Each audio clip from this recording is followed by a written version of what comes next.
Alright guys, welcome back to VALORANT News. 3 teams remain at Masters Madrid and 2 of them are Pacific teams going into the Championship Saturday before the Sunday gets underway, of course, tomorrow in the Grand Finals. Sentinels go down to Gen.G. So much reaction to this, especially from the Sentinels camp, saying, look, they did not play their best game. They believe they can take down Paper X, make it back to the Grand Finals, at which point they can then potentially beat Gen.G there, but it's going to be very challenging indeed, given the V2 advantage that Gen.G have, and potentially the Korean overlords taking over this esport. Very much intrigued to your thoughts in the comments below. Hit the like button if you enjoy. Subscribe if you're new as always. I would greatly appreciate it. First of all, this is pretty funny to be fair. So Curry tweeted out after Sentinel's victory against Loud, just wanted to say that Sen are undefeated ever since I joined as the cheerleader. And, well, guess what happens, of course, the very next day. Great jinx there from Curry. There was lots of discussion on chats that were being had as well between, let's say, Loud and Paper X, of course, in the series that they played yesterday. And there's a lot to say on that series, so it's probably about time we get into it. Paper X are a team that I think it's basically not worth even trying to analyze anymore. Every time you try and analyze Paper X and discuss where they're strong, where they're weak, whether their playstyle works against certain teams, it doesn't seem to matter. Like, the team just plays Valorant, and whatever happens, happens, and it seems impossible to predict, to analyze, or to call, or anything like this. You've just got to sit back and watch the party unfold, to be honest. And Paper X, despite getting criticism for whether the W gaming idea is going to work in the long term, or work internationally against certain teams, they still deliver the goods on this level, and they still end up placing top 3 internationally. Do I have them winning this event? No. I mean, they've got to play Sentinels today. If they win that, they'll play Gen.G that they've lost to plenty of times recently, with Gen.G having all the V2 advantages they could possibly be looking for in that Grand Finals, as we'll discuss in a second in the Sentinels game, if they were to potentially beat Paper X today.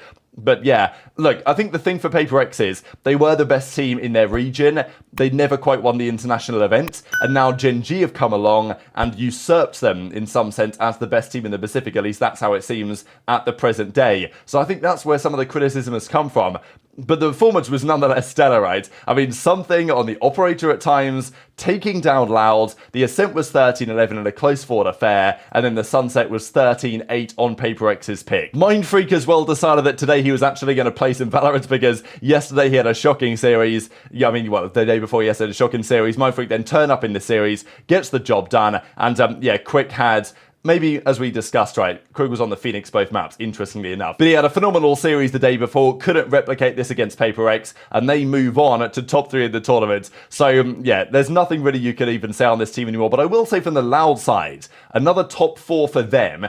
This is, I guess, the question about the Aspas situation, or the Pancada situation, right? Okay, they let Aspas go, there was some friction there.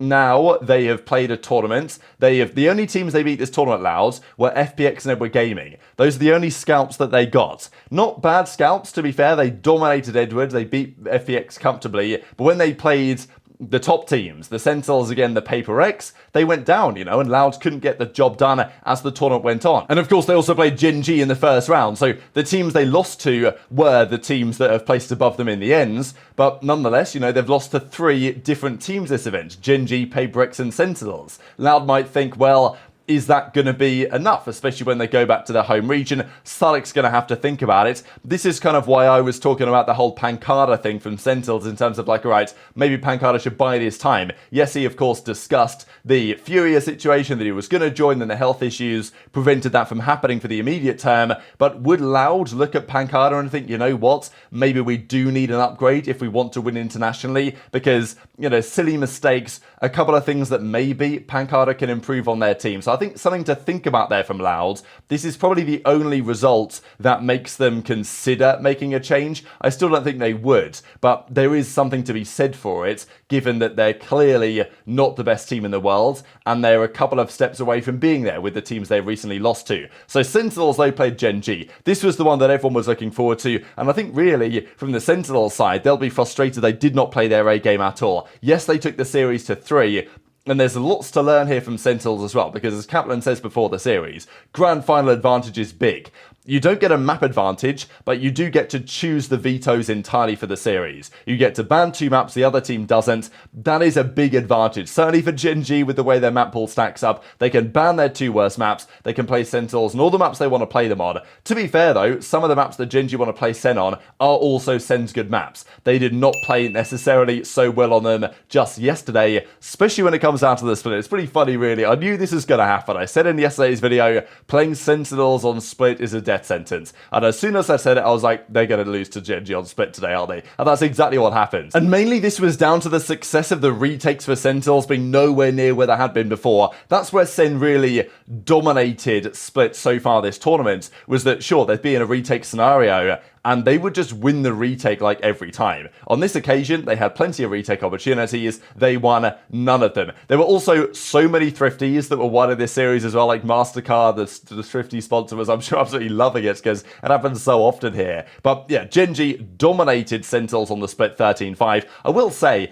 Gen.G, the way they approached the vetoes was getting lots of criticism. And I think for good reason, really. Like, yes, as it turned out, it worked out for Gen.G. They got to the breeze and they dominated it.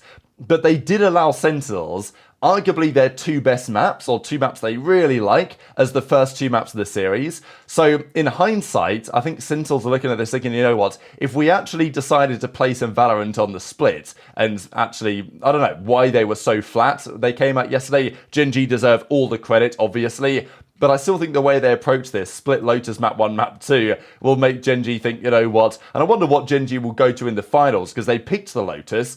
They might want to play it again in the finals if they were to play Sentinels, which they may not. But if they were, then would they pick Lotus again? Would they not? But then they just crushed them on the breeze as well. Meteor here on the Yoru. This was really impressive. Sen had nothing to show for their offensive side. Tens had 4 frags. Zelsis had 5 frags. And it was just not the day at the office for Sentinels. These off series are going to happen. But I think Gen.G caught them off guard. And the question is really there right now about the Korean situation. Because we see this in other esports, League of Legends and stuff like that, right? When the Korean region, the Korean players start to take over the game, and maybe it's happening now in Valorant. The question will be there, right, just because a Pacific team has not won an international event yet, and I think it would be great to see it this tournament. I feel like it's probably going to happen on the evidence we have. Gen.G will be the big favourites in the finals, and yeah, the roster they've put together is so exciting to watch. 3 or 2 Pacific teams in the top 3, but lots of reactions. Ten says, had a stinker of a series today, all good, gonna bounce back tomorrow. But yeah, definitely shows that Sentinels are vulnerable, right? I think there was the feeling that Sen might just run through every team they play in pretty impressive fashion. But yes, Valorant says the Korean overlords are here to take over Valorant as well. I guess we'll see if that one continues. Kaplan says, look, I'm going to take responsibility. We'll be better. We made some mistakes, but it is what it is. And look, Sentinels, they're giving themselves the hardest possible road again. They play Paper X today. Kaplan also briefly explains that he felt like the breeze was potentially exploitable against Gen.G, but of course, it didn't really work out in that way, right? So they've got a lot to learn if they were to get to the finals, but if they were to get to the finals, they will play Breeze again in that series, because Gen.G will certainly allow that through, and Sentinels will have nothing to say about it. So obviously, Boaster giving some credit to Gen.G as well, talking about Fakers win at Worlds, maybe Korea's getting the cross-game buff or whatever it is. So yeah, pretty cool to see. Also, this reply from Black here I thought was kind of nice, given the progress that he has made now. But this is what John QT had to say on the matter as well, just discussing really how they approach the series, and the reason why they're not so concerned about this going into their big game today and tomorrow, potentially. I think obviously they have a map pool advantage because of the 2 bans, but for me, it doesn't really matter as long as we show up on the server. I think we literally didn't play map 1, we were absent. Map 2, it was okay, but I think it was like 7% of our form, and third map wasn't great, obviously. But we just need to show up pretty much. Doesn't matter, like, they might have a map pool advantage, but I mean, we're just playing Valorant. We've played those maps before. As long as we're ourselves, we'll be fine. I mean, we did watch their games, and we're ready for their playstyle. Obviously, sometimes we were like pretty surprised. Overall, I think the loss is on us, but there are a lot of lessons to learn there, and we're just gonna move on and take the loss and come back better. But I don't feel like we got surprised by how they play at all. I mean, map veto wise, we don't really have a choice, right? Yeah, they have 2 bans. We don't have any. So it's gonna be up to them to decide what they want to ban, and yeah, we'll just adapt to that and pick what we like. We wanted to play Breeze because we had a read on them, and we thought that playing that way would be good against their comp and their setups. Obviously, it didn't work out because of some small details. I still need to rewatch the game to really have a bigger picture, but yeah, I think we just had a game plan and we executed it. Didn't work out for the first half, and we just switched it up. Got 3 rounds and started defense, lost pistol, and after that it was hard. So in a couple of hours' time, this series will be getting underway. This, of course, is a best of 5. Sentinels, Paper X in the losers finals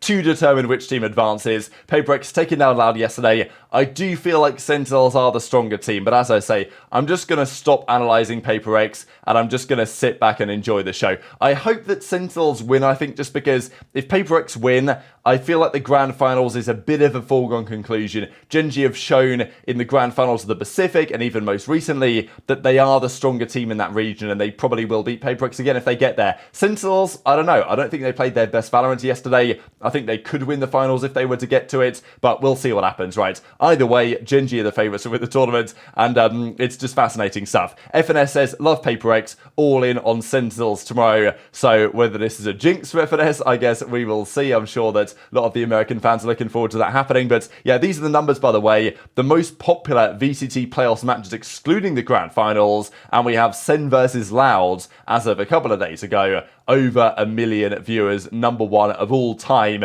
over all these events, which is very impressive indeed. And well, I imagine that's going to get broken and eclipsed over probably today's game, let's be real. So that's happening in a couple of hours' time. Very much intrigued to your thoughts on all this stuff in the comments below. Hit the like button if you enjoyed, subscribe if you're new, take care, and I'll see you next time.